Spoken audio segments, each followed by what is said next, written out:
je vous disais merci à toutes d'être présentes aujourd'hui. Ça me fait plaisir de vous voir. Il y a des visages que je reconnais, machallah. Pour celles qui ne me connaissent pas, je suis Zoé. Je m'appelle Zoé, je suis originaire d'ici, de Rennes. Et maintenant, je vis au Maroc avec mes 2 enfants. Je me suis expatriée depuis 4 ans. Par la cause du e-commerce, c'est ce qui m'a permis de pouvoir m'expatrier au Maroc avec mes 2 enfants. Et ça va être le sujet de la conférence aujourd'hui. Je vais vous parler du coup du e-commerce. Je vous le dis tout de suite, je suis un petit peu stressée. Pour celles qui me connaissent, qui me suivent un petit peu sur les réseaux, j'ai une communauté, j'ai l'habitude de parler à beaucoup de gens, mais parler derrière un écran en selfie et parler devant une salle avec des vrais gens, ça n'a rien à voir. Donc aujourd'hui, je vais vous expliquer comment le e-commerce peut vous aider à atteindre une liberté financière. Imaginez que vous puissiez avoir une liberté financière sans compromettre vos valeurs, sans compromettre votre vie de famille et sans compromettre votre hijab et votre religion. C'est un problème que vous avez certainement toutes dû rencontrer dans le monde du travail en France. On ne peut pas porter le voile, on ne peut pas faire la prière et c'est le problème auquel j'ai été confrontée également. Donc, je me représente. Je m'appelle Zoé, j'ai 28 ans, j'ai 2 enfants, je suis née à Rennes, j'ai grandi à Rennes, j'ai grandi à la campagne, dans une famille dans laquelle on n'avait pas le droit aux marques, on n'avait pas de télévision et c'est une famille qui était complètement anti-consommation. Donc, c'est des gens qui n'aimaient pas les marques, on n'était vraiment pas dans le business. C'est tous des artistes, des gens qui presque n'aiment pas l'argent. Donc, je n'ai pas grandi du tout dans une famille où les valeurs étaient le business, l'argent, etc. Ça, c'est pour vous dire que je n'ai pas grandi dans un environnement où il y avait le business. Mais malgré ça, j'ai réussi à me lancer dans le business et à grandir dans le business.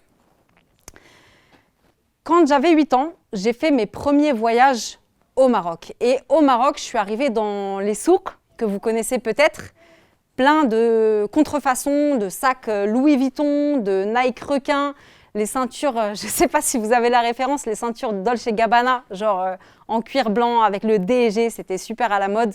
Bref, et quand je suis arrivée dans tous ces souks-là, j'ai eu envie de m'acheter tout ça. Sauf qu'on n'avait pas d'argent et ma famille, ils étaient tous anti-marques, ils détestaient les marques. Donc, il fallait que je me débrouille. Et j'avais vraiment envie d'avoir de l'argent pour pouvoir m'acheter tout ce que je voulais.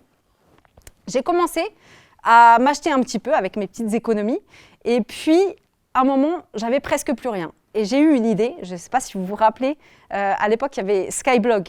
Est-ce que vous avez déjà eu des Skyblogs parmi vous? Ouais, c'est bon, vous voyez. Et j'ai commencé à faire des photos de ces articles-là, avec les derniers sous qui me restaient, j'en achetais, je les mettais en photo sur Skyblog et je les vendais sur Internet. Je faisais les remises en main propre dans le collège en allant au bus. Donc ça, c'est mes tout premiers pas dans le business. Ensuite, donc, j'ai fait ma scolarité au collège ici à Rennes et puis à la fin de ma scolarité, j'ai été en apprentissage. J'ai fait un CAP photo de 2 ans dans la ville de Guingamp, suivi d'un bac pro vente chez un photographe dans la ville de Cholet, c'est dans le 49, je ne sais pas si vous connaissez, il y en a parmi vous que j'ai rencontré là-bas. Et la dernière année de mon CAP, c'est l'année où je me suis convertie. Et c'est là que tout a commencé. Parce que dès que je me suis convertie, j'ai porté le voile. Et quand j'ai porté le voile, eh ben, comme certainement beaucoup d'entre vous, tous les matins, j'allais au magasin et devant le magasin, je devais retirer mon voile. Et quand je sortais du magasin, je remettais mon voile. Et à ce moment-là, j'ai compris que c'était un grand problème et que je n'allais pas pouvoir continuer comme ça. Je me sentais hypocrite, je me sentais schizophrène. C'est aussi à ce moment-là que je me suis mariée et que je suis tombée enceinte. Et j'ai aussi compris que je n'allais pas pouvoir travailler avec des horaires de magasin tout en m'occupant de mon enfant. Donc, c'est de là que la problématique est née. Et à ce moment-là, dans ma ville, il y avait un magasin qui s'appelle Jennifer qui était en liquidation et qui vendait tous ses articles à moins 80%. Tous ces articles à moins 80%. Comme je vous l'ai dit, je venais de me convertir et du coup, moi, à ce moment-là, j'étais en train de refaire ma garde-robe. Je pense qu'aujourd'hui, vous connaissez toutes Vinted. Il faut savoir qu'à l'époque, donc c'était il y a 10 ans, Ça existait déjà. C'était une plateforme où on échangeait les vêtements et où on les vendait aussi. Et donc, quand j'ai voulu refaire ma garde-robe, j'ai vendu tous mes anciens vêtements sur cette plateforme-là. Quand j'ai vu que Jennifer vendait tous les articles à moins 80%, évidemment, l'opportuniste que je suis est partie chez Jennifer acheter plein de trucs et les mettre sur Vinted pour les vendre. Je me suis rendu compte qu'il y avait de l'argent à faire sur Internet. Donc, comme je vous disais, j'ai commencé à acheter des vêtements chez Jennifer et à les vendre sur Vinted. À ce moment-là, je me suis rendu compte de l'opportunité qui était le e-commerce, vendre des articles en ligne. Sauf que je n'avais pas de fournisseur réellement à proprement parler. Je commençais à vendre un petit peu comme ça sur Facebook, etc., à chercher des lots pour les revendre, mais j'avais aucune connaissance. J'ai commencé à acheter des petits trucs sur AliExpress, des colliers, des foulards, etc. et à les revendre toujours sur Facebook, petit à petit, à l'époque sur une plateforme qui s'appelait Ticktail, qui est à peu près l'équivalent de Shopify. Je ne sais pas si vous connaissez. En gros, c'est des sites qui nous permettent de créer des boutiques, mais ce n'est pas des boutiques en ligne qui nous appartiennent. C'est sur des plateformes en ligne. Donc ça a été mon premier e-commerce. À ce moment-là, j'avais besoin de me développer et vraiment de chercher des fournisseurs. Sauf que je ne pouvais pas me déplacer, j'étais enceinte, j'ai accouché, j'allaitais, mon mari ne me suivait pas dans mon délire. Et j'ai commencé à trouver des sœurs qui revendaient des lots de vêtements qui arrêtaient leur activité, par exemple, sur Facebook. Et puis après, à force de persévérer, j'ai enfin trouvé des fournisseurs avec lesquels je pouvais travailler sur le long terme. Donc, à ce moment-là, j'ai voulu créer ma première boutique e-commerce qui m'appartenait à moi. C'est de là qu'est née Boutique Zaid. Vous connaissez peut-être Boutique Zaid, surtout qu'on est ici à Rennes et que c'est ici que tout a commencé. Donc, à ce moment-là, il a fallu que je crée un vrai site internet. Sauf que moi, je ne suis pas webmaster, j'y connais rien. J'ai fait appel à une prestataire. J'y ai clairement laissé un bras. Faire un site internet, ça coûte super cher, surtout quand tu veux faire un bon site internet. Et quand elle m'a livré le site, malheureusement, j'avais un beau site, mais je ne savais pas l'utiliser. Je ne savais pas mettre mes produits en ligne, je ne savais pas comment développer mes ventes. En fait, j'y connaissais rien. Je m'étais lancée dans une aventure que je ne connaissais pas. À ce moment-là, évidemment, j'ai décidé de me former, de chercher des nouveaux fournisseurs, d'apprendre à vendre via les réseaux sociaux avec mon site internet, à apparaître sur Google dans les moteurs de recherche pour pouvoir vendre mes produits à beaucoup plus de monde. Parce que avoir des produits et vendre sur les réseaux sociaux, c'est bien, mais ce n'est pas suffisant. Ce qu'il faut savoir, c'est que quand tu as un site internet, tu n'es pas limité au cercle autour de toi. Tu peux viser absolument toute la France et c'est énorme. La clientèle, elle est énorme et elle n'a pas de limite. Donc je me suis formée après à tout ça et alhamdoulilah, ça a été des très bons résultats. J'ai réussi à faire des mois à plus de 10 000 € par mois. Pas au début. Au début, je me générais des petits salaires, mais au bout de 3-4 ans, j'étais formée, j'avais compris comment ça marchait et je gagnais plus de 10 000 € par mois. À ce moment-là, ce que j'ai compris, c'est qu'en fait, cet argent que je cherchais quand j'étais jeune pour acheter des choses, en fait, ce que je voulais, c'était pas acheter des choses. L'argent que j'avais gagné, que j'avais réussi à acquérir avec mon e-commerce, il m'offrait en fait une liberté. Et cette liberté-là, elle n'a pas de prix. Là, je vous parle de 10 000 €, de ceci, de cela. Mais en fait, gagner de l'argent en étant en accord avec nos principes, avec nos valeurs. Je vous ai parlé de tout ça, mais tout ça, ça a été des années de travail.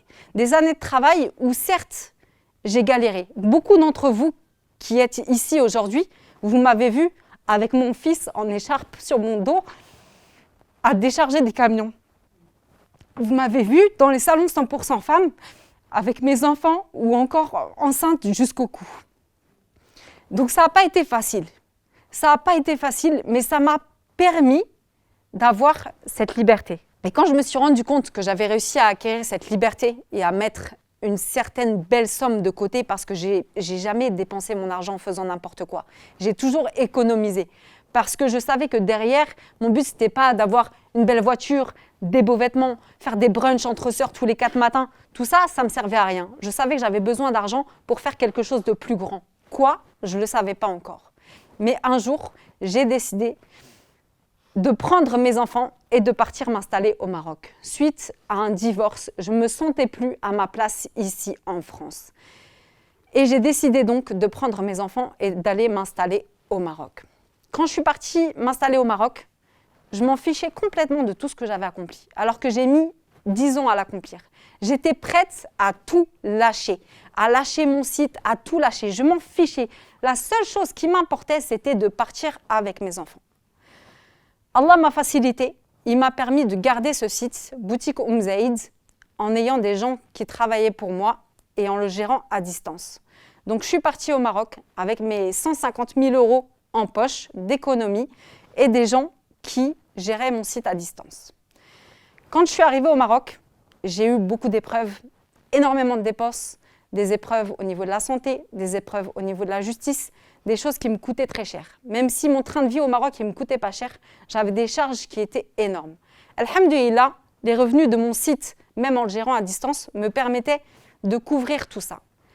Et malgré que j'avais mes 150 000 € d'économie, pour moi, c'était hors de question d'y toucher. Donc, dès que je suis arrivée au Maroc, j'ai commencé à travailler, à faire plein de petites choses pour ne pas toucher à cet argent-là qui, je savais, allait me servir à quelque chose.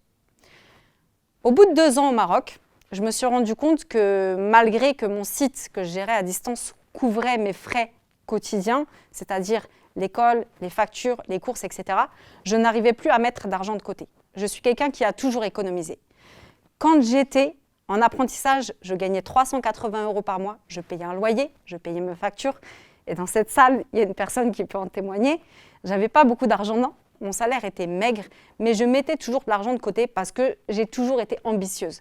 Même quand je n'étais pas musulmane, j'avais des projets, je voulais voyager, je voulais faire ceci, je voulais faire cela.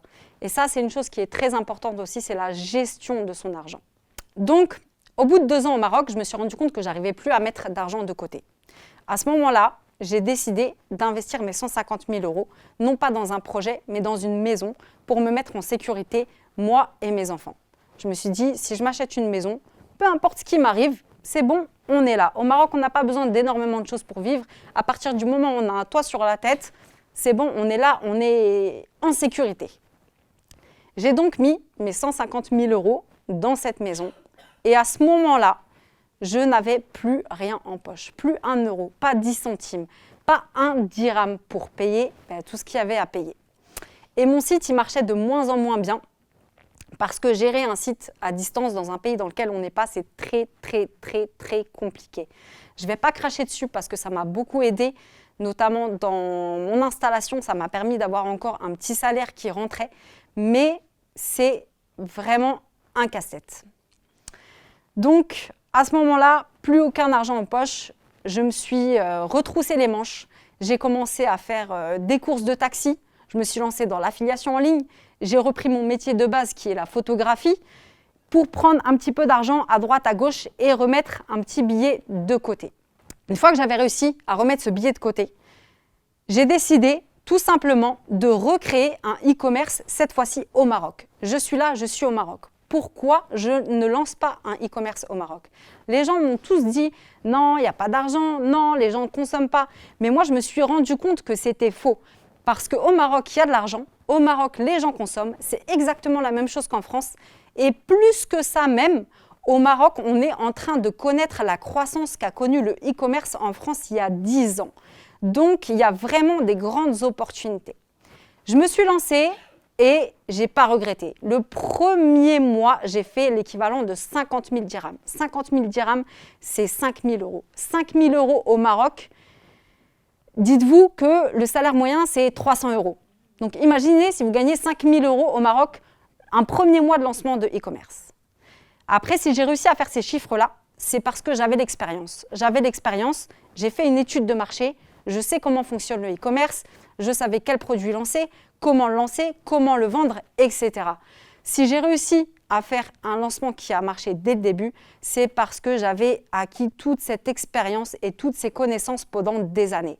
Donc une fois qu'on a la connaissance, on n'a qu'à dupliquer simplement nos connaissances et les mettre en pratique. Donc à ce moment-là, ce que je ne vous ai pas dit aussi, c'est que avant de prendre cette décision, en fait, je m'étais mise à travailler à fond pour relancer mon e-commerce en France. Je ne sais pas pourquoi, je m'étais entêtée avec ça et j'ai fini par faire un burn-out. J'ai complètement pété un câble et en fait, cette décision-là,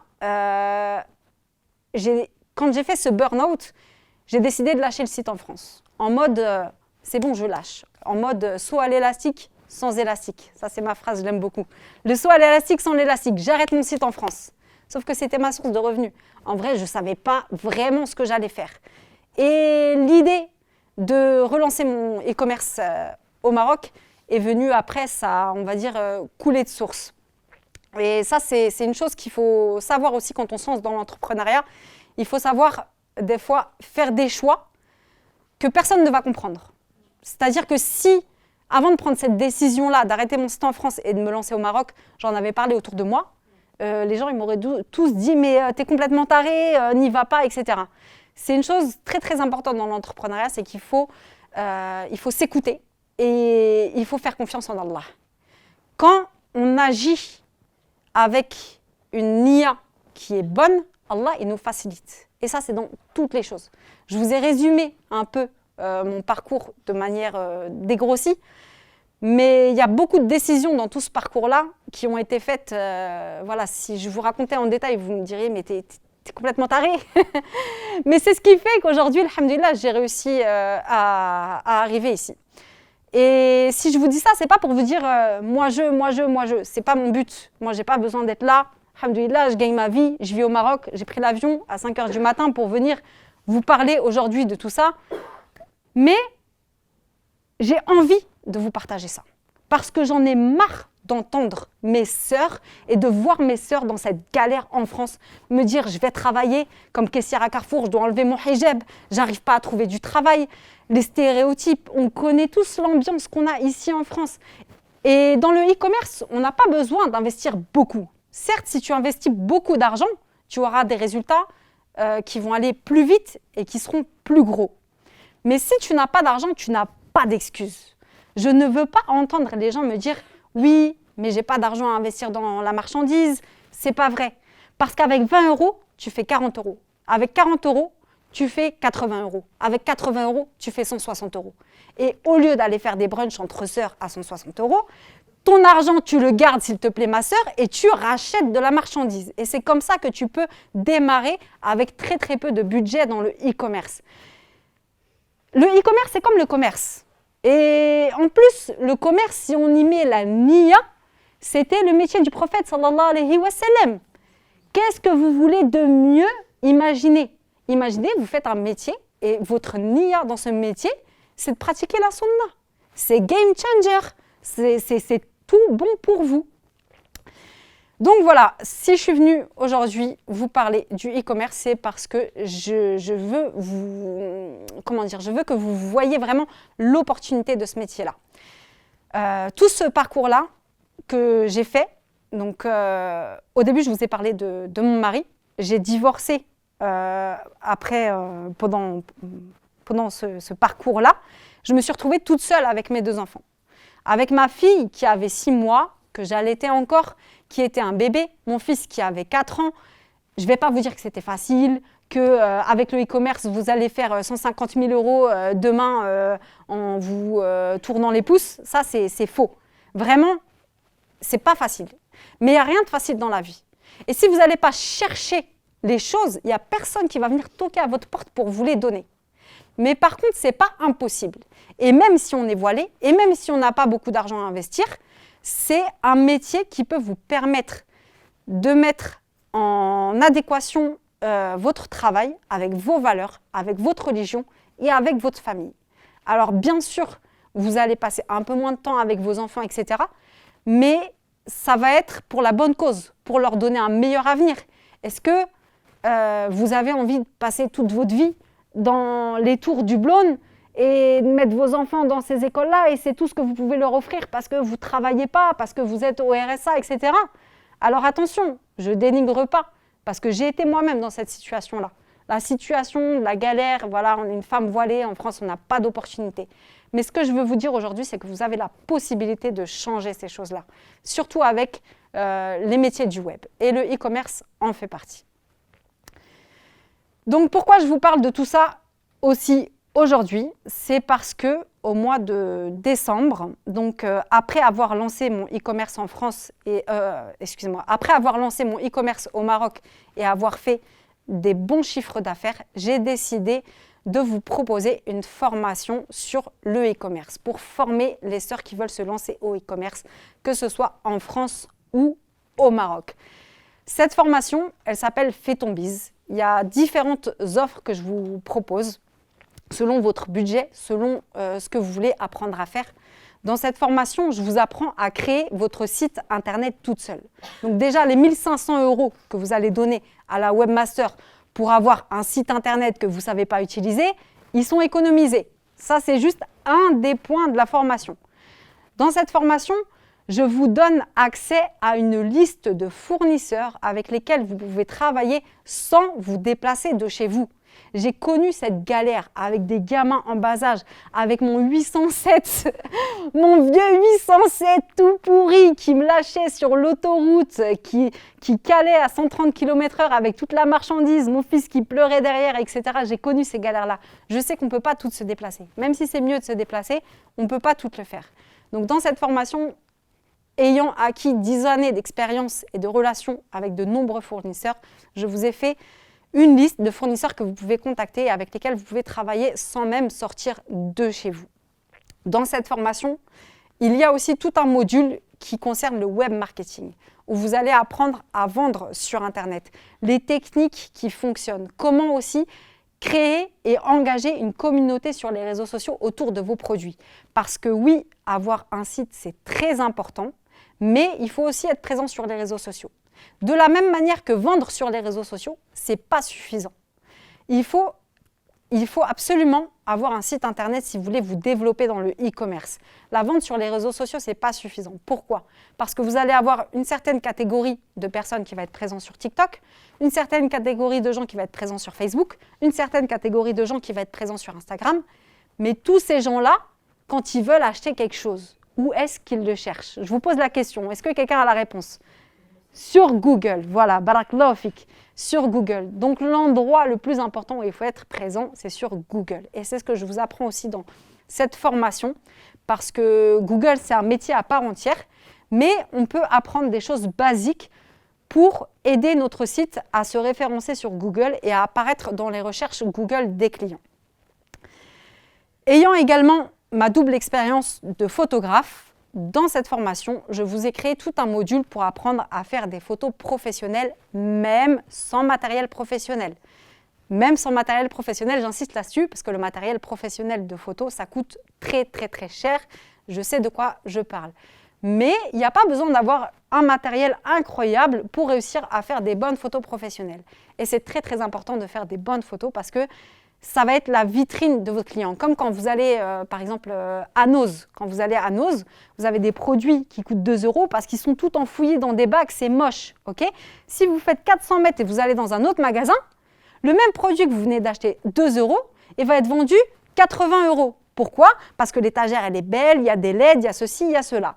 Donc, par rapport aux images que vous allez proposer à vos prospects, à vos clients, que ce soit sur les réseaux sociaux ou sur votre site internet, on peut la comparer à cette métaphore-là. Le produit de 2 € chez Noz qui est à 80 € dans un autre magasin. L'image que vous allez avoir sur internet, elle est très, très, très importante.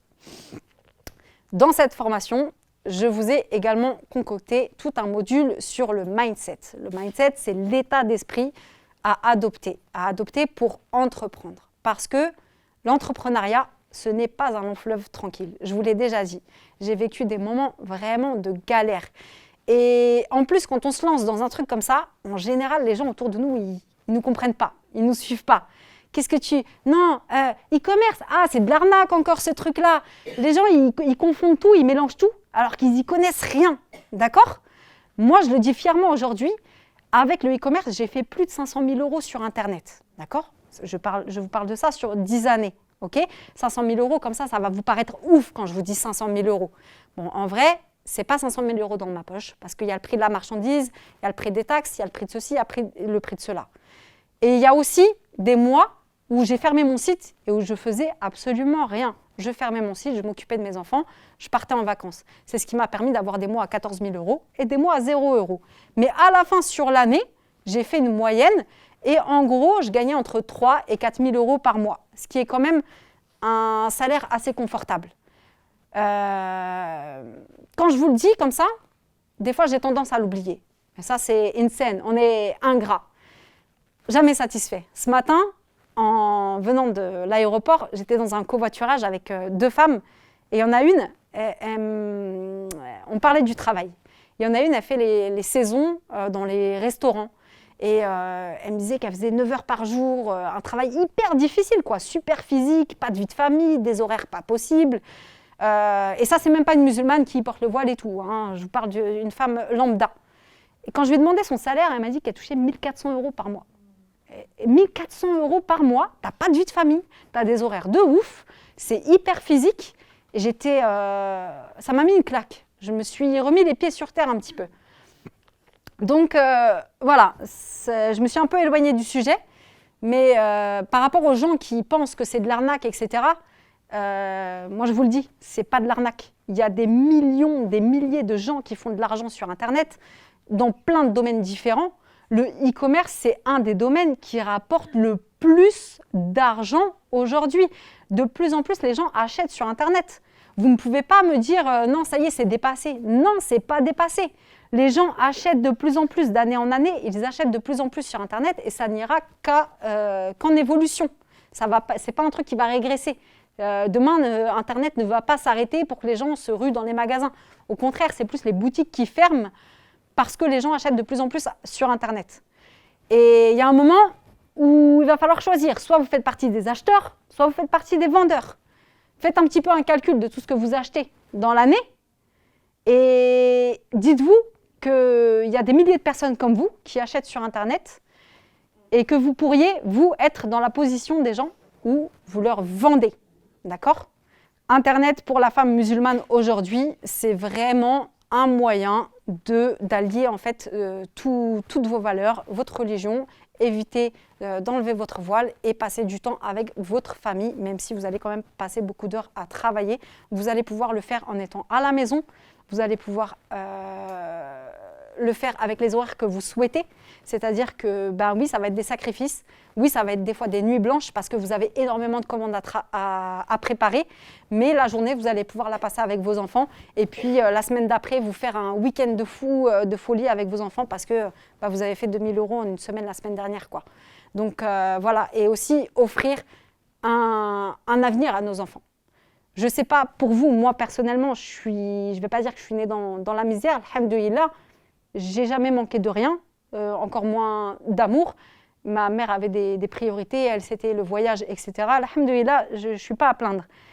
Mais, par exemple, j'aurais aimé pouvoir faire certaines études. Quand je suis sortie du collège, j'ai pas pu. J'ai fait de l'apprentissage, pourquoi ? Parce qu'en fait, les études qui m'intéressaient, elles n'étaient pas accessibles pour moi. Elles n'étaient pas accessibles pour moi parce que c'était des écoles qui coûtaient cher, par exemple. Ma mère, elle n'avait pas les moyens de me payer ces écoles-là. Donc, c'est aussi quelque chose qu'il faut avoir en tête. Je pense qu'en France, aujourd'hui, surtout dans la communauté, les gens ont tendance à mettre le mal sur l'argent. Quand on parle de l'argent, ah, c'est mal, ah, c'est pas bien, ah, elle aime l'argent, ah, nanana. Mais ce qu'il faut avoir en tête, c'est que l'argent, il va vous faciliter et il va juste amplifier qui vous êtes. Si vous êtes une personne bien, qui de base vous faites le bien, vous faites des sadaqas, vous avez des projets pour faire le bien, avoir beaucoup d'argent, ça va juste vous amplifier dans le bien. Les personnes qui sont mauvaises, qui font des choses qui sont mauvaises, l'argent, ça va juste amplifier le fait qu'ils sont mauvais. Mais en tout cas, l'argent, c'est pas haram. On n'est pas voué à rester dans la médiocrité, et que ce soit pour vous ou pour vos enfants. Et je pense qu'aujourd'hui, on est une génération où on doit prendre conscience de ça et offrir le meilleur à nos enfants, offrir l'ambition à nos enfants. Et pour montrer l'exemple à nos enfants, on doit d'abord l'appliquer à nous-mêmes. Donc voilà, c'était les messages que je voulais vous faire passer aujourd'hui. Et comme je vous ai dit, moi, alhamdoulilah, je vis ma vie, j'ai réussi à me sauver d'ici avec mes enfants. Je pourrais m'arrêter là, mais j'ai pas envie. J'ai pas envie parce que j'ai vraiment envie. Quand j'ai lancé ma formation, je l'ai vendue à 50 élèves tests.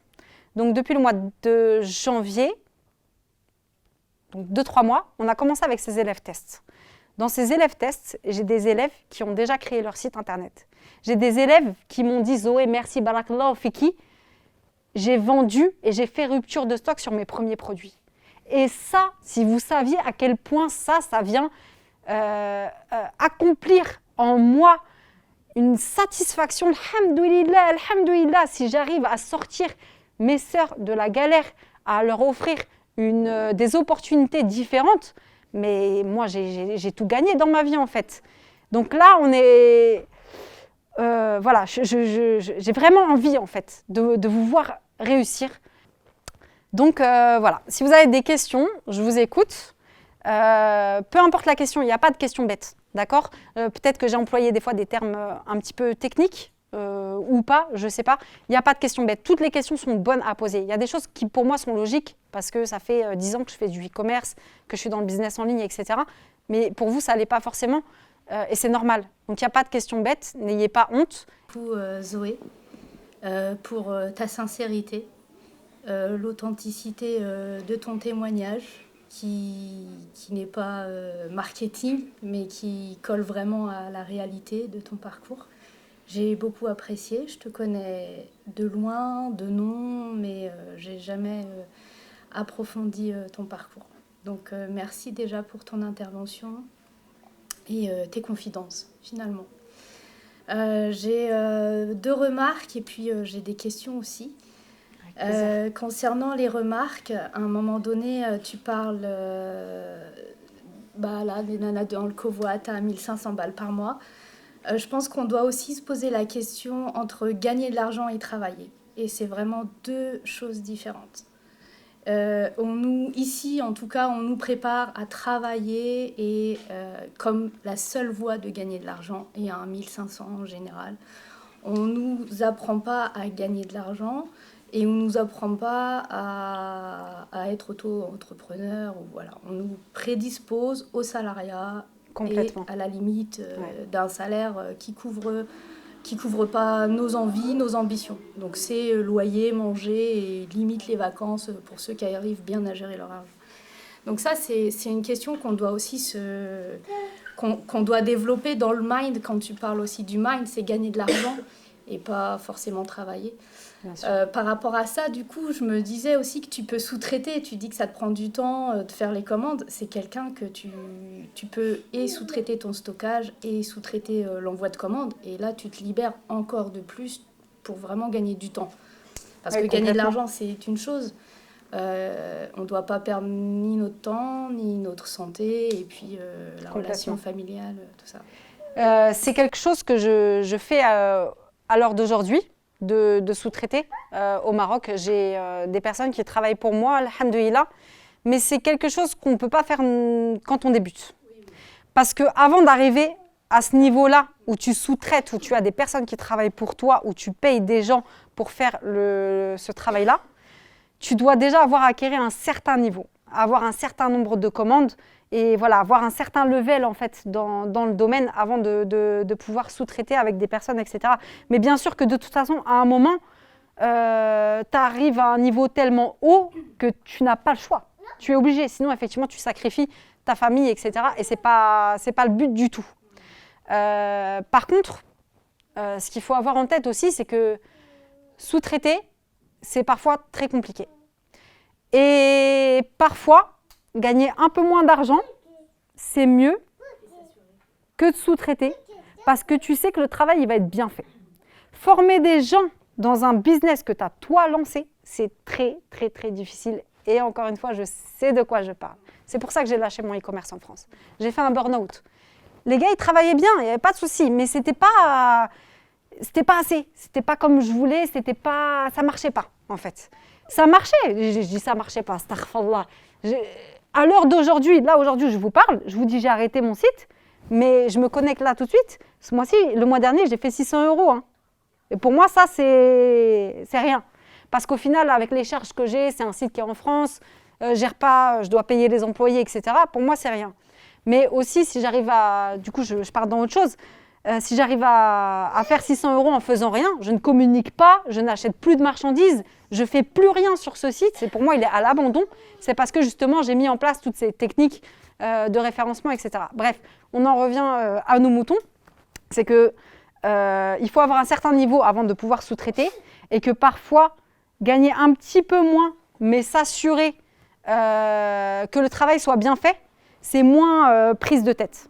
Et voilà, moi c'est un truc que j'ai acquis avec les années. Des fois je préfère gagner un peu moins ou avoir un petit manque à gagner, mais bien dormir la nuit. D'ailleurs j'en parle souvent quand mes élèves me parlent de créer une marque de vêtements. Il y a beaucoup de femmes qui veulent créer une marque de vêtements. Pourquoi tu vas réinventer la roue? La roue elle existe, tu la prends, tu la vends. Pourquoi tu vas aller fabriquer une roue? T'as que ça à faire dans ta vie, ma soeur, t'as pas des enfants à t'occuper, t'as pas un mari, t'as pas... on a assez de problèmes dans notre vie. Il y a des fois, c'est bien pour accomplir un besoin, l'enfant personnel qui sommeille en nous, patati, leur truc de khlbak là. On s'en fout, franchement, je suis désolée, je vais vous parler français. Après, moi, j'ai été dans cette situation-là. Il y a un moment, tu veux faire de l'argent, en fait. Tu veux faire de l'argent, tu veux pas prendre la... C'est bon, on est des femmes musulmanes, on a assez d'occupations, hein, nos foyers, nos enfants, nos trucs, on a plein de trucs à faire. Donc après, des fois, ça peut être bien quand on veut, voilà, vraiment, quand on a une bonne situation, on veut accomplir un désir personnel, etc., etc. Mais tu vas pas dormir la nuit, en fait. Tu vas être tout le temps derrière des employés, derrière des ateliers de couture, tu vas gérer plein de choses qui fonctionnent pas, etc., etc. Et moi, c'est pour ça que c'est un truc que je recommande pas forcément. En tout cas, pas quand ton but, c'est de gagner de l'oseille. Tu vois, moi, je parle français pour celles qui me connaissent, qui me suivent depuis un moment. Moi, je parle français. On parle oseille. Notre but, c'est de gagner de l'argent, en fait. En tout cas, moi, mon but à moi, quand je me suis lancée dans l'e-commerce, c'était pas d'être boutique comme Zaïd, à Rennes, machallah. Non, je voulais juste gagner de l'oseille, me barrer, donner à manger à mes enfants, leur mettre un toit sur la tête. Et ça, c'est des besoins vitaux. Et quand on a des besoins vitaux, on est obligé d'avancer. Après, une fois que c'est la pyramide, en fait. Une fois qu'on a atteint ces besoins vitaux-là, on passe à d'autres besoins, le besoin de sécurité, le besoin d'accomplissement. Par exemple, créer une marque, ça va être plus dans ce besoin d'accomplissement-là. D'ailleurs, ce que je porte aujourd'hui, moi, j'ai enfin créé ma marque.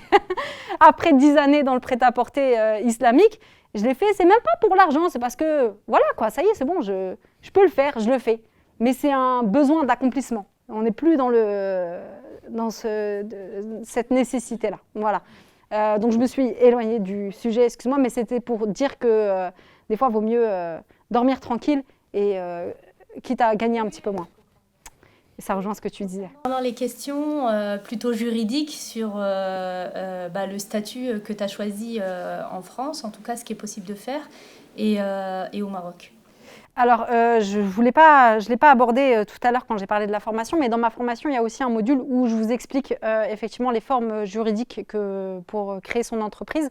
En France, je vous parle principalement de l'auto-entreprise, le statut micro-entrepreneur, parce que c'est le statut le plus accessible, le plus simple, le plus facile et le plus intéressant quand on se lance dans l'entrepreneuriat. Après, c'est un statut qui peut évoluer avec les années, mais quand on se lance, c'est le plus simple, c'est le plus facile. Donc moi, c'est de ça dont je vous parle dans la formation.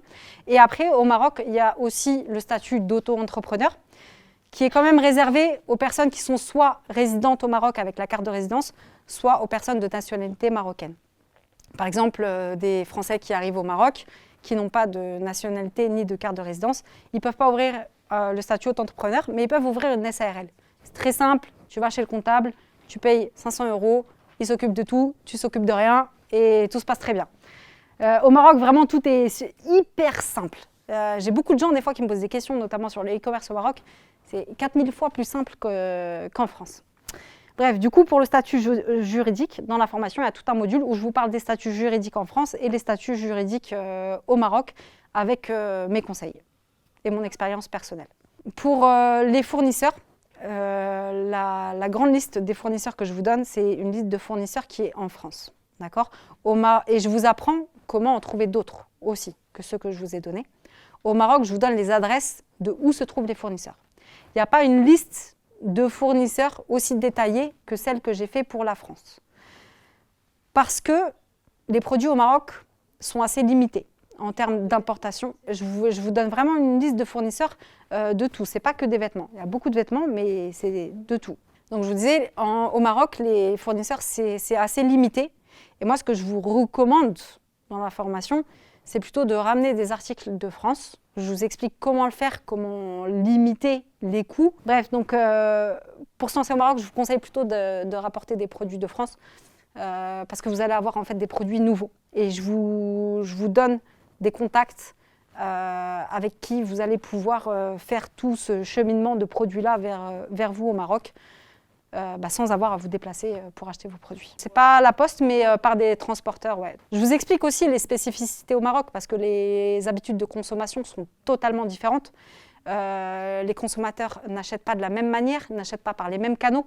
Ils ont des besoins totalement différents de ce qu'on connaît en France, où en France, le consommateur il va aller sur Google, il va aller sur le site, il va acheter et il va recevoir, et tu ne vas jamais lui parler, pour certains.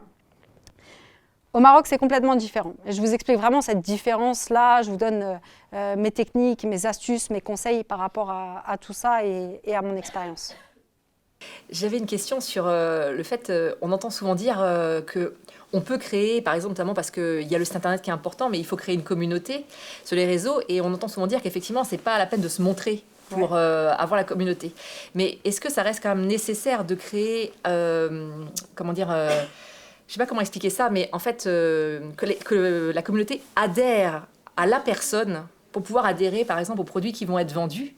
Je pose cette question parce qu'en fait, moi, j'ai essayé de créer un petit business et on est avec une sœur, mais en fait, on n'arrive pas en fait à...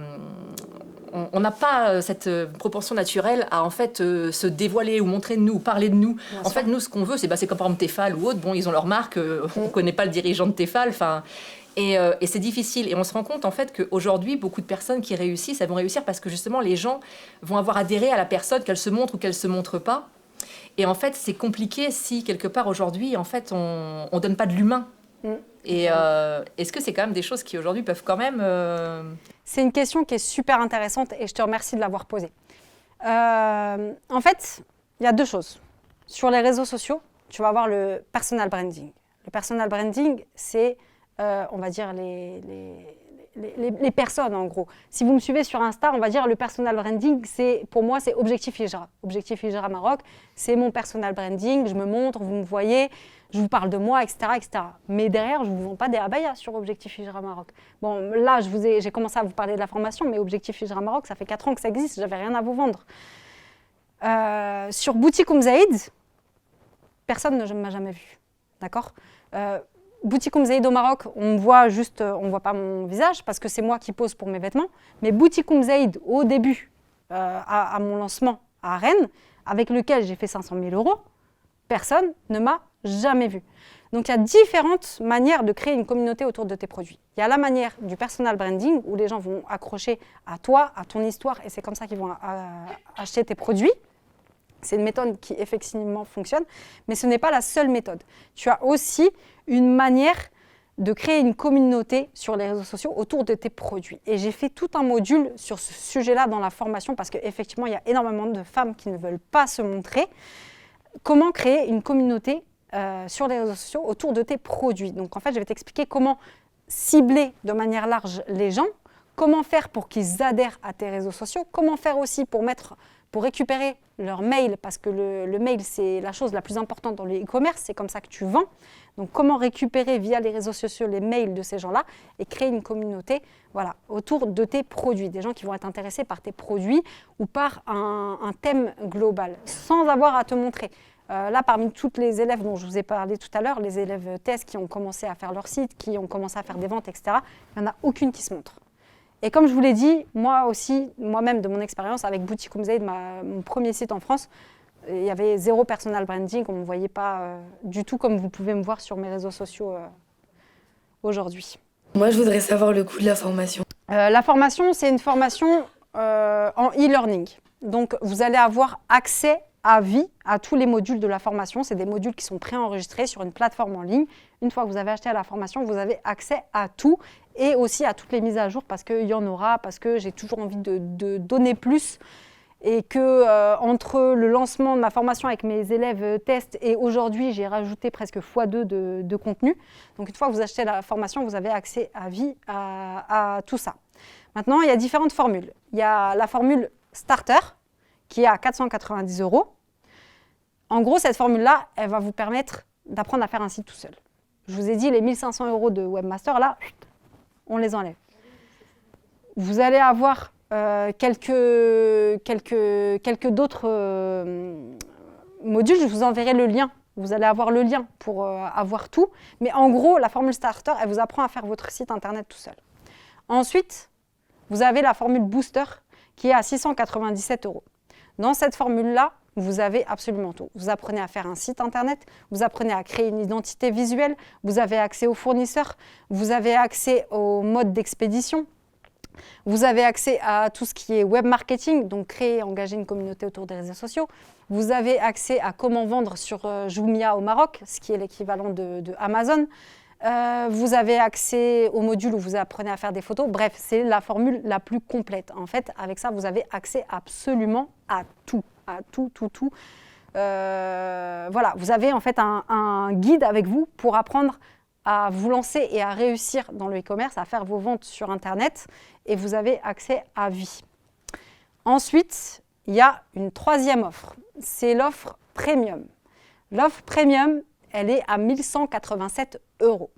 Quelle est la différence? C'est exactement la même offre que l'offre booster, sauf que vous avez 2 mois de coaching de groupe avec moi à hauteur de un coaching par semaine. Donc pendant 2 mois, on va avoir un coaching par semaine, un coaching de groupe dans lequel vous allez pouvoir directement me poser toutes vos questions et dans lesquelles on va lever tous les blocages que vous allez avoir dans votre tête, que ce soit au niveau du mindset, au niveau des soucis techniques, au niveau des idées, bref, au niveau de tout. Vous allez avoir accès à un coaching par semaine, pendant 2 mois. Est-ce qu'on peut payer en plusieurs fois la formation? À partir du 31 avril, à ce moment-là, tu pourras payer en plusieurs fois par carte bancaire. Alors j'ai une autre question aussi sur les statuts. Dans la formation, c'est surtout conseillé pour la France, statut d'auto-entrepreneur. Mais est-ce que les autres statuts en France sont aussi évoqués? Parce que des fois, auto-entrepreneur, sans parler de la limite forcément en termes de chiffre d'affaires, mais aussi par rapport à des choix personnels où par exemple on peut ne pas vouloir avoir un statut d'auto-entrepreneur parce que c'est pas possible si on est plusieurs, ou alors si il y a l'envie en fait d'être dans le... C'est bête à dire, mais son propre salarié de l'entreprise, enfin, je sais pas. C'est une question qui est très intéressante parce que justement, il y a quelques jours de ça, j'étais au téléphone avec une sœur qui est spécialisée dans la création d'entreprises et on a prévu de vous faire, quelques semaines après le lancement de la formation, de faire une masterclass qui sera disponible en replay à vie dans la formation, où on va parler plus en détail de tous les statuts. Parce que moi, je vous ai parlé de ce que je connaissais, donc il y a un module avec ce que je connaissais, mais je ne peux pas vous parler de ce que je ne connais pas. Donc c'est pour ça que j'ai décidé de faire intervenir une personne extérieure.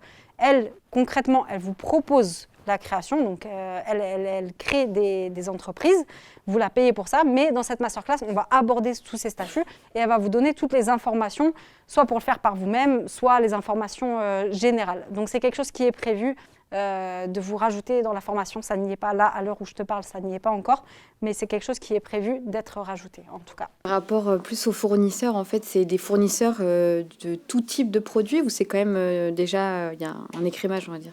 Alors, il y a énormément de vêtements, mais ce n'est pas que des vêtements islamiques, c'est vraiment tout type de vêtements, vêtements hommes, vêtements femmes fashion, vêtements enfants, c'est beaucoup du vêtement. Mais il y a aussi tout type, c'est-à-dire, je sais pas, les trucs de maison, les chaussures, les accessoires, les sacs à main, les bijoux, tout type en fait d'articles. Et puis je vous explique aussi où et comment trouver d'autres fournisseurs. Donc c'est pas limité à abaya, khimar, truc islamique quoi, pas du tout.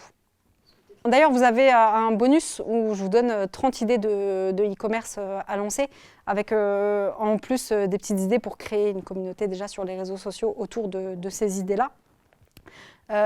Pour avoir des idées. Je sais qu'il y a beaucoup d'élèves parmi mes élèves tests que ça a aidé d'avoir ce bonus-là, parce qu'elles étaient bloquées. C'est vrai que dans la communauté, les gens vont être beaucoup bloqués. Ouais, abaya khimar, il n'y a pas que ça. Ça marche, hein. Attention, c'est pas parce que tout le monde fait quelque chose que c'est bouché.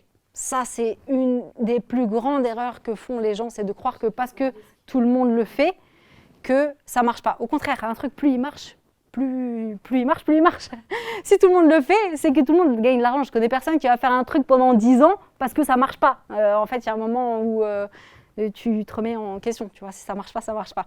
Mais en tout cas, voilà, effectivement, c'est pas le seul domaine qui existe et tu peux tout à fait te créer une niche dans un domaine totalement différent. Est-ce que dans la formation, tu abordes aussi la façon dont on peut trouver nos propres fournisseurs? Oui, complètement. Je vous explique comment trouver d'autres fournisseurs. Puis là, je vous ai parlé des vêtements, mais il y a aussi les cosmétiques. Bref, je vous ai mis pas mal de choses. Et dans la formation, on aborde aussi la manière de trouver d'autres fournisseurs que ceux que je vous ai mis.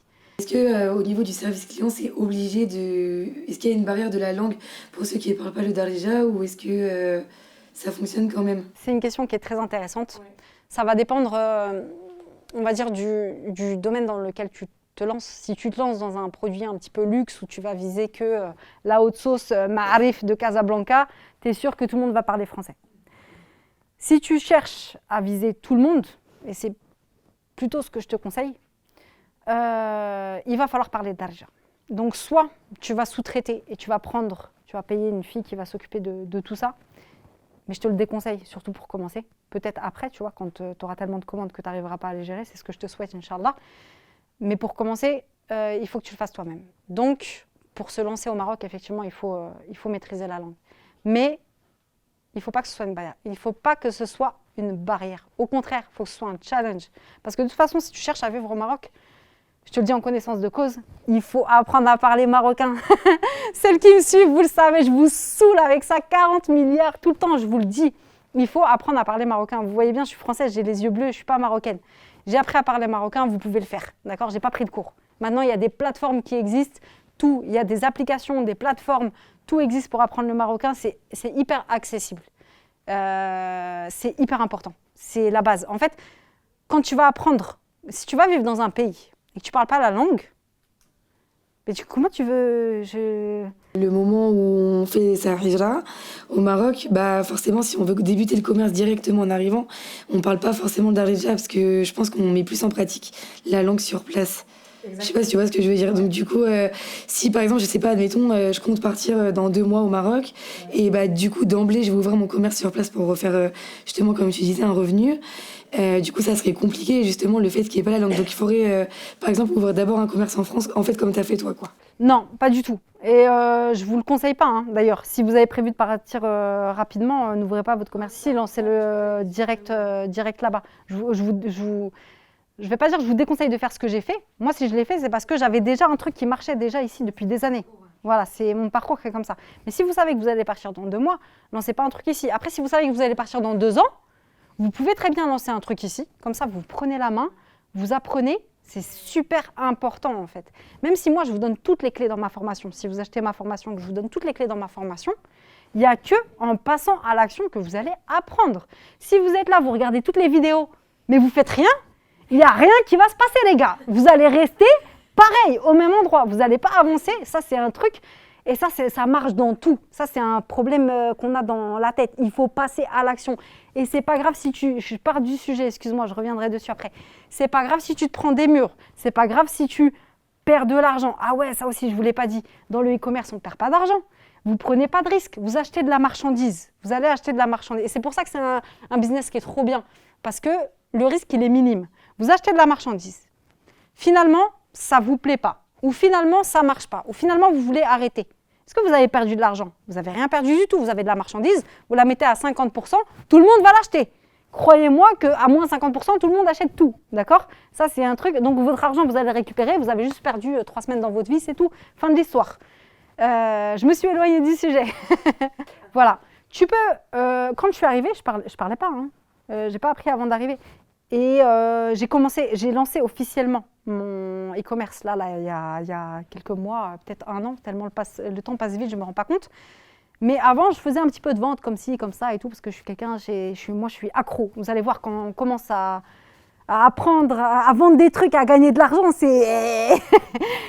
S'il y a 24 heures, je n'ai pas vendu un truc, j'ai envie de vendre mes gosses. Il faut qu'il se passe des trucs, bref. Donc, quand je suis arrivée au Maroc, je suis arrivée avec un petit carton avec quelques petits trucs et j'ai tout de suite fait un petit peu les ventes privées, Instagram, machin et tout. Je ne parlais pas de darija. Donc, tu peux tout à fait commencer. Et d'ailleurs, Je dirais même que ça va être une très bonne expérience pour toi parce que personnellement, ma maîtrise du Darija s'est énormément développée depuis que j'ai lancé mon e-commerce au Maroc. Je maîtrisais déjà bien, je comprenais déjà bien, mais mon vocabulaire s'est énormément enrichi. Parce qu'en fait, il y a des choses que tu ne sais pas dire, mais les clients, ils vont te parler et tout. En fait, tu vas être obligé d'apprendre le vocabulaire autour de ton commerce. Voilà. Et en fait, tu vas apprendre sur le tas, tu vois, et puis c'est pas grave. Et en plus, les Marocains, ils sont contents. Tu sais, tu fais des fautes et tout. Ils sont contents, t'apprends, tu vois. Ils vont t'aider. Ils sont bienveillants. Et puis voilà, tu vas apprendre sur le tas. C'est pas un problème en soi. Mais par contre, si tu es bloqué en mode non, je veux pas apprendre le Darija et tout, à un moment, tu vas être bloqué.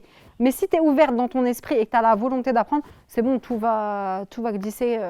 Et tu peux très bien débuter en faisant que des annonces en français, en essayant, en utilisant Google Trad aussi, tu vois.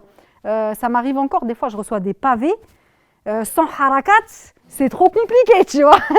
Copier, coller Google Trad, je vois à peu près qu'est-ce qu'elle veut dire, tu vois. C'est approximatif parce que c'est du Darija écrit en littéraire, mais je comprends ce qu'elle veut me dire, j'arrive à lui répondre, elle veut le truc, c'est bon, on finalise la commande et puis sur le tas, j'ai appris de nouveaux mots et c'est trop bien, tu vois. Donc voilà, faut pas que ce soit un blocage.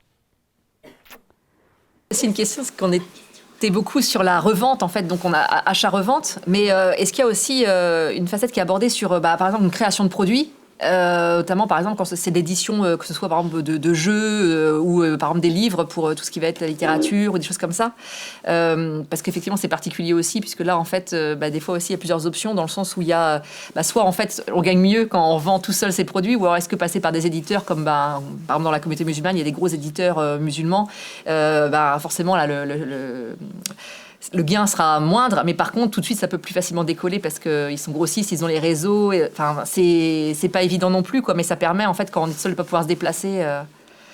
J'imagine que c'est pareil aussi sur des créations, peut-être aussi de vêtements ou autre. Enfin, c'est pas un point que j'aborde dans la formation. Après, le processus de vente, si tu le fais par toi-même, ça va être le même. Tu vois, si tu le vends par toi-même.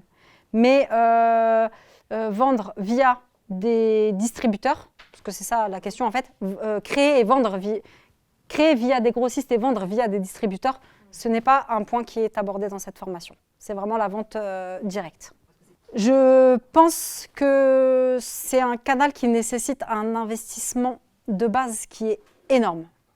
C'est-à-dire, tu ne peux pas débuter avec un peu d'argent. C'est tout de suite des 20, 30, 40 000 euros. Et il va falloir être patient. Parce que le retour sur investissement, il va être très très long sur ce genre de produit. On est dans le genre de produit, comme je vous disais, c'est plus des produits d'accomplissement personnel, plutôt que des produits qui ramènent de l'argent vite fait. Après, je ne dis pas que c'est pas bien ou quoi, c'est pas ce qui est abordé dans ma formation.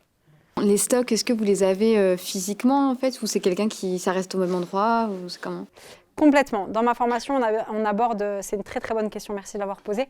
Dans ma formation, on aborde le e-commerce classique, pas le dropshipping. Je ne sais pas si vous savez ce que c'est le dropshipping. Dans le e-commerce, il y a deux types de commerce. Il y a le e-commerce classique, où on stocke notre propre marchandise et on envoie nos propres colis. D'accord ? Donc ça, c'est le e-commerce classique, celui dont je vous parle dans la formation. Ensuite, on a le dropshipping. Dans le dropshipping, on a encore deux branches. On a le dropshipping, où on achète des produits et où on les envoie à un entrepôt qui s'occupe de stocker et de renvoyer les colis. D'accord ?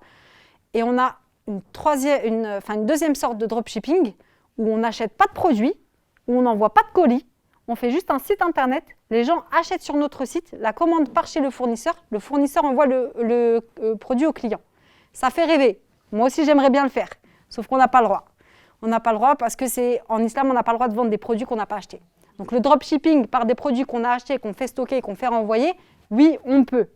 Ça peut être une solution, mais pour ça, il faut déjà avoir des idées de produits qui marchent bien, une certaine expérience et une certaine expertise. Par contre, le e-commerce de produits, je fais un site, ça part chez le fournisseur il envoie au client.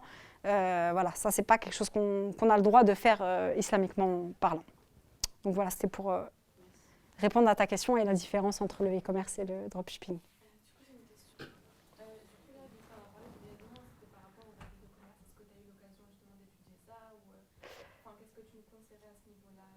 Tout simplement de lire des livres. C'est vrai que ce n'est pas un point que j'aborde dans la formation, parce qu'à la base, quand j'ai créé la formation, je ne voulais pas forcément la créer pour que les musulmans. C'était vraiment pour tout le monde. Après, force de constater que mon personal branding, justement, obligé, j'attire que des musulmans, mais la formation, elle aborde vraiment le côté commerce. Okay, bien sûr, je ne parle pas de choses qui sont illicites, puisque ça n'est pas en adéquation avec mes valeurs. Mais je ne donne pas de cours non plus sur les bases du commerce dans l'islam, etc. Mais pour ça, je t'invite toi-même à te renseigner et à lire. Tu vois, il y a des livres qui regroupent toutes les règles du commerce à savoir. Voilà, tout simplement. Du coup, là, vu que tu en as parlé brièvement, c'était par rapport aux règles de commerce. Est-ce que tu as eu l'occasion justement d'étudier ça ou qu'est-ce que tu nous conseillerais à ce niveau-là Très important. Je te remercie pour cette question. C'est très, très important. Quand on se lance, que ce soit dans le e-commerce ou dans n'importe quel business, en fait, on est des musulmans, c'est la base de notre vie. Et même pas que dans le e-commerce, en fait. Peu importe les choses qu'on fait dans notre vie, on doit se poser la question, est-ce que j'ai le droit de le faire ou pas? Si oui, comment? Sinon, qu'est-ce que je dois éviter? Comment, pourquoi, etc. Ça, je ne l'aborde pas. En fait, c'est quelque chose que je ne veux pas aborder, la religion, quand je parle du business et tout.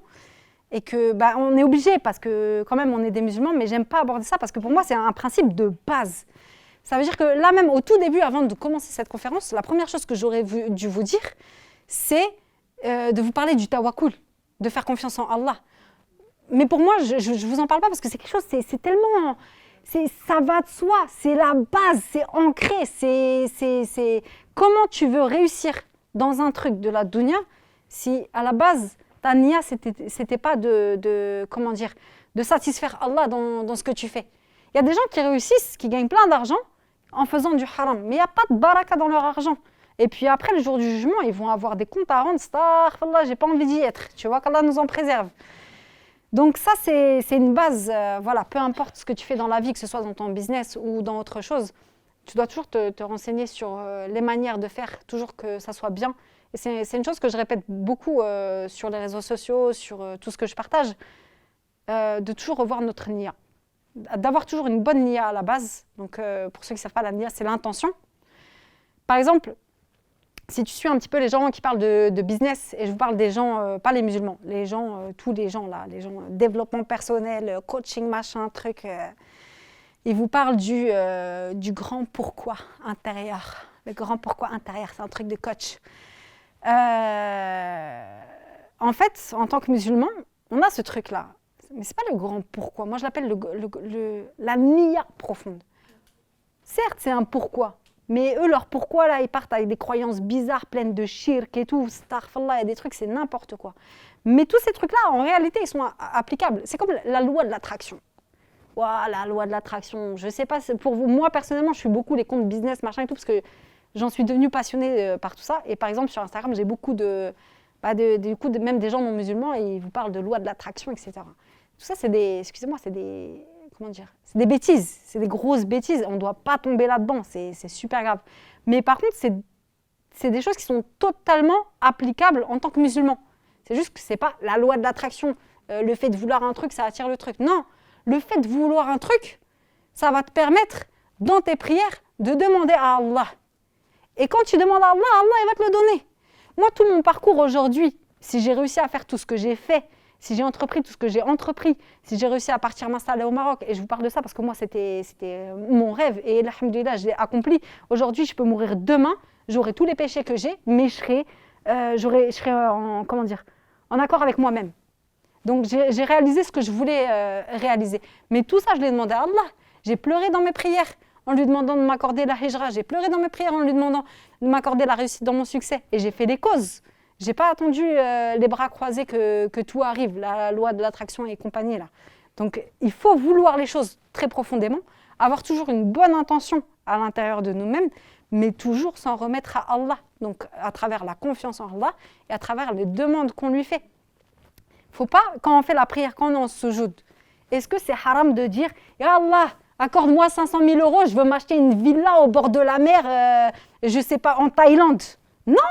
Si tu ne demandes pas à Allah, c'est qui va te l'accorder? Tu vas demander à ton mari, ton père, ou là, je ne sais pas qui. Tout arrive par la cause d'Allah. Donc, ça, c'est une chose aussi. Et je sais qu'il y en a qui ne sont pas d'accord avec moi. Oui, non, les musulmans, ils doivent toujours être modestes. Nanana. Comme je vous ai dit tout à l'heure, L'argent, quand tu es bien, il va t'aider à faire que du bien. Quand tu es mauvais, il va t'aider à faire que du mal. Bref, tout ça pour dire qu'il faut toujours être en adéquation avec sa niya, toujours être en adéquation avec le fait de vouloir satisfaire Allah et surtout s'en remettre à Allah dans les demandes et dans tout en fait, que ce soit dans le business, dans la vie personnelle. Voilà, c'est quelque chose qui est trop importante. Je voulais savoir, moi, quelles étaient les difficultés à gérer, par exemple, un e-commerce français depuis le Maroc ou un autre pays étranger. Alors, comme je vous ai dit tout à l'heure, ce n'est pas quelque chose que je vous recommande de faire. Moi, je l'ai fait parce que ça a été mon parcours qui a fait que j'ai fait ça. Mais en fait, déjà, au niveau du statut juridique, tu es entre deux chaises. C'est très compliqué. Tu vas devoir payer des taxes françaises alors que tu vis au Maroc. Mais du coup, tu es fiscalement résident au Maroc. Du coup, si tu fais quelque chose au Maroc, tu vas aussi devoir payer des taxes au Maroc. Tu vas te retrouver à payer des doubles taxes. Tu vas devoir avoir des employés. Par exemple, si tu es au Maroc et que tu as un e-commerce en France, il va falloir que tu aies des employés en France. Si tu as des employés en France, tu ne pourras plus avoir le statut auto-entrepreneur parce qu'il ne te permet pas d'avoir des employés. Si tu n'as plus le statut auto-entrepreneur, tu vas devoir te payer des taxes de fou. À la fin, tu peux faire 500 000 euros. 500 000 euros, ils vont partir dans l'État et dans la marchandise. Et toi, tu vas presque rien gagner dessus, tu vois. Donc, comme je vous le disais, moi, c'est quelque chose que j'ai fait parce que mon site e-commerce, alhamdoulilah, par la grâce d'Allah, il marchait très, très bien. Et que, voilà, comme je vous dis, quand je suis partie, moi, j'étais prête à tout lâcher, j'en avais plus rien à faire. Mais bon, alhamdoulilah, j'ai réussi ça me rapporte quand même, ça m'a rapporté quand même un petit peu et tout. Mais ce n'est pas quelque chose que je vous conseille de faire. Lancez-vous où vous êtes. Et peu importe où vous êtes, en fait. Il y a Internet partout dans le monde. Tout le monde achète sur Internet. Donc, voilà. Est-ce que tu as déjà ressenti comment dire, le syndrome de l'imposteur ou ne pas être légitime de ta réussite, de ton succès auprès de tes proches, de ta famille, etc. C'est quelque chose que j'aborde aussi dans le module Mindset de la formation. En fait, des fois, c'est pas de ne pas se sentir légitime. Dans ce domaine-là, tout le monde est légitime, tout le monde peut vendre des trucs, tu vois. On n'a pas besoin d'avoir un... Ouais, c'est ça, tu vas au marché, n'importe qui vend des trucs, tu vois. Tu n'as pas besoin d'avoir un diplôme ou je sais pas quoi, tout le monde peut vendre des trucs. Donc, c'est pas vraiment le syndrome de l'imposteur. Mais il y a quelque chose qui se rapproche de ça, c'est que tu es vachement incompris, en fait. Comme je vous le disais en début de conférence, moi, je suis née dans une famille anti-consommation, anti-marque, limite anti-argent, quoi. Mon père, pour lui, avoir de l'argent, c'est mal, quoi. Il est dans ce délire-là. Pas de voiture, pas de téléphone, etc. Donc, il y a une anecdote que je raconte dans la formation que je vais vous partager aujourd'hui. Si quand j'avais lancé mon e-commerce, je serais partie le voir en lui disant « Voilà, papa, je veux me lancer dans le e-commerce et tout », il m'aurait mis au sol. Ouais, non, c'est nul, il serait parti dans ses délires politiques et tout, alors que moi, je m'en fous de la politique. Amenez-moi juste l'oseille, s'il te plaît. Mais quand j'ai acheté ma maison au Maroc, par exemple, j'ai acheté ma maison 150 000 euros cash, alhamdoulilah. D'accord ? Je ne dois rien à personne aujourd'hui, alhamdoulilah, par la cause de l'argent que j'ai fait avec le e-commerce. Je l'ai appelé. Ma sœur, elle a acheté une maison. Elle s'est endettée sur je ne sais pas combien, 25 ans ou je ne sais pas quoi là. J'ai appelé mon père, je lui ai dit « Allô papa, je voulais juste te dire que j'ai acheté une maison. » Ah ouais, t'as acheté une maison? Ouais, 3 étages, 80 mètres carrés, tac, tac, tac, tac, tac. Je fais la star, alhamdoulilah. Et il me dit, ah, du coup, t'as un crédit sur combien d'années? Et papa, j'ai pas de crédit. Je dois rien à personne. Ah ouais? Ouais, papa, c'est avec l'argent du e-commerce. Et là, à ce moment-là, il était trop fier de moi. Mais si au début, il y a 7-8 ans, je lui en avais parlé, il n'aurait pas été fier de moi. Il aurait été contre moi. Donc ça, c'est différent du syndrome de l'imposteur. Mais quand on se lance dans un business, que ce soit le e-commerce ou un autre business, même des projets personnels, ça c'est, encore une fois, c'est général. Il y a des choses, tu ne peux pas en parler avec certaines personnes. Et il faut apprendre à être bien avec soi-même, à s'encourager soi-même et à se valoriser soi-même. Et quand je vous dis ça, c'est pas, encore une fois, la confiance en soi, la confiance en soi, ça passe par la confiance en Allah. Quand tu fais quelque chose tout seul, moi j'aime trop faire des choses toute seule. C'était pas facile au début. Maintenant, à l'heure d'aujourd'hui, je kiffe. Je kiffe sortir toute seule, je kiffe aller manger toute seule, je kiffe faire des vacances toute seule. Je kiffe trop être avec moi-même. Parce que j'ai passé des épreuves. Oh là, si vous saviez, mes sœurs, combien j'ai pleuré, combien j'ai souffert, combien j'avais l'impression que l'épreuve, elle ne s'arrêtait pas. J'avais l'impression que les murs, ils se resserraient contre moi sans arrêt, plus ça. Et quand ça s'est fini, non, il y a encore un truc. Et quand ça s'est fini, non. Parce que j'ai patienté et parce que j'ai fait confiance en Allah. Donc, pour en revenir à ta question, voilà, des fois tu vas te sentir seul et des fois il y a des gens avec qui tu vas pas devoir parler de tes projets. Parce qu'il y a des gens qui ne vont pas t'encourager, parce qu'ils n'adhèrent pas avec tes projets, parce qu'il y a des gens qui vont être jaloux. Ça aussi, c'est un truc, les gens jaloux, ça, je vous en parle même pas tellement, c'est astaghfirullah. En plus, c'est un truc, c'est grave. La jalousie, c'est grave. Vous n'avez pas besoin de personne, d'accord? Vous avez besoin de personne.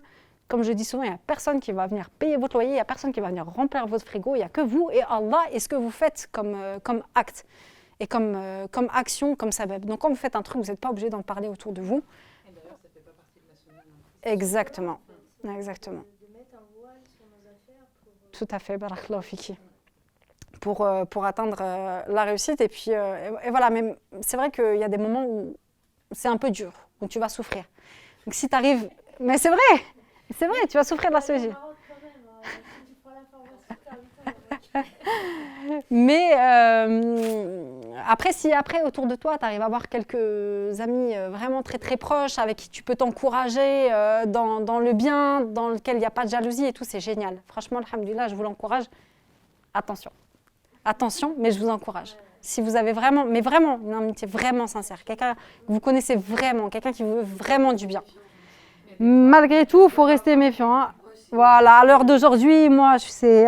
Anarasi ou Drareo, ça fait moi, mes enfants, et ça y est, c'est tout. Malgré toutes les années d'expérience que j'ai pu avoir, tu vas rencontrer aussi des déceptions, tu vas passer par toutes les émotions possibles. Quand tu gagnes plein d'argent, tu es content, et puis après, tu es déçu de certaines personnes, et bref, à la fin, il reste que toi. De toute façon, le jour du jugement, il n'y aura que toi et Allah, tu vois. Donc ça, c'est un truc qu'il faut garder aussi en tête. Wafiki barakallah. Juste là. Est-ce qu'il y a des villes précises au Maroc pour mieux développer son business? Comme vous avez dit, Casablanca, comme c'est la capitale du coup économique. Est-ce que ce serait la même chose par exemple dans les villes du Rif, etc.? Alors, je l'ai abordé un petit peu tout à l'heure en début de formation. L'avantage du e-commerce, c'est qu'il n'y a pas, même t'es au fin fond dans un bled, tu t'en fiches avec Internet. Le gros avantage du e-commerce et de Internet, c'est qu'en fait, tu vas toucher tout le pays, d'accord? Peu importe où tu es, tu n'as pas besoin d'être dans une grande ville.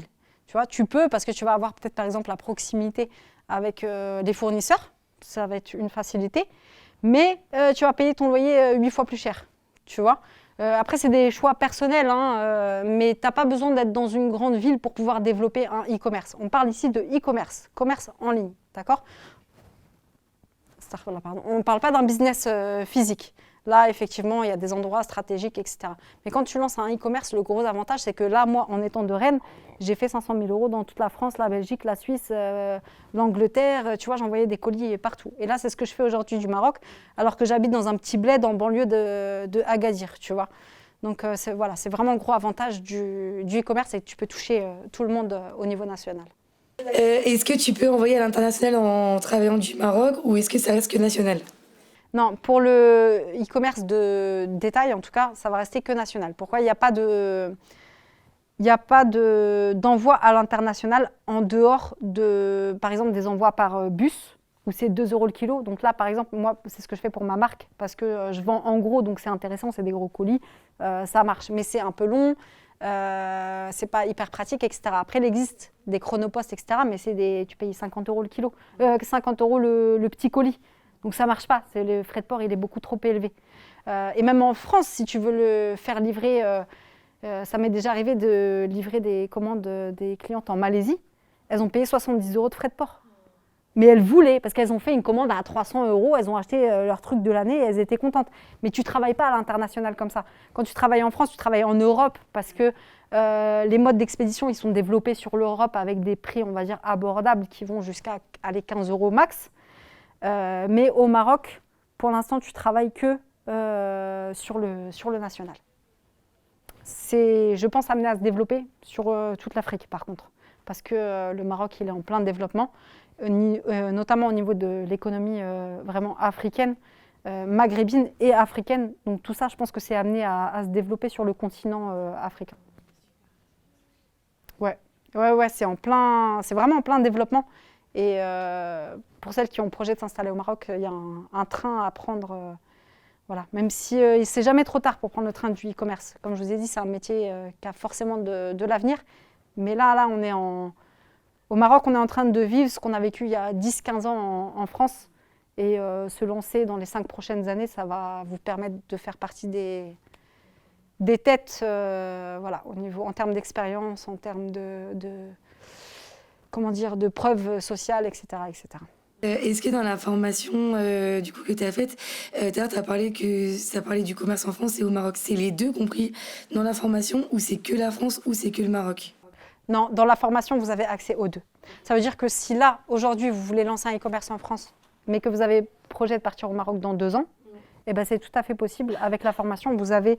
En fait, il y a des choses qui sont globales aux deux, et il y a des choses où il y a des spécificités pour la France, pour le Maroc. Et je vous ai détaillé. Quand c'est un truc spécial en France, c'est écrit entre parenthèses France. Quand c'est un truc spécial pour le Maroc, c'est écrit Maroc. Mais quand vous achetez la formation, vous ne choisissez pas France ou Maroc. Vous avez accès à tout en même temps. Que dans la formation, ça peut aussi aborder quelque chose de plus général par rapport à où on s'installe, que ce soit si c'est pas en France ni au Maroc. Alors en fait, dans la formation, tu vas avoir accès à des choses, à des méthodes, à des techniques, notamment créer ton site. C'est partout dans le monde. Certaines méthodes de vente, créer une communauté sur les réseaux sociaux, apprendre à faire des photos. C'est des choses, ça te sert peu importe où tu es.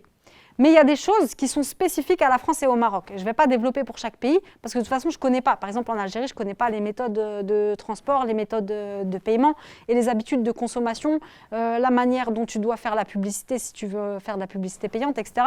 Voilà, il y a des choses qui sont spécifiques à certains pays. Donc, il y a des choses globales qui vont te servir si tu lances un e-commerce dans un autre pays, mais il y a des choses spécifiques où il te manquera certaines informations que tu n'auras pas dans ma formation. En tout cas, merci infiniment à vous d'avoir participé, de m'avoir écouté, de vous être déplacé, d'avoir posé vos questions. C'était super intéressant d'avoir pu échanger avec vous. J'espère que je vous ai apporté quelque chose, même si vous n'avez pas forcément l'intention de vous lancer dans le e-commerce aujourd'hui, demain ou dans 5 ans. J'espère que ce qu'on a partagé aujourd'hui vous a apporté sur le plan personnel, au moins, que j'ai laissé un petit impact et une petite trace positive dans vos esprits, peut-être même dans vos cœurs, soyons poétiques.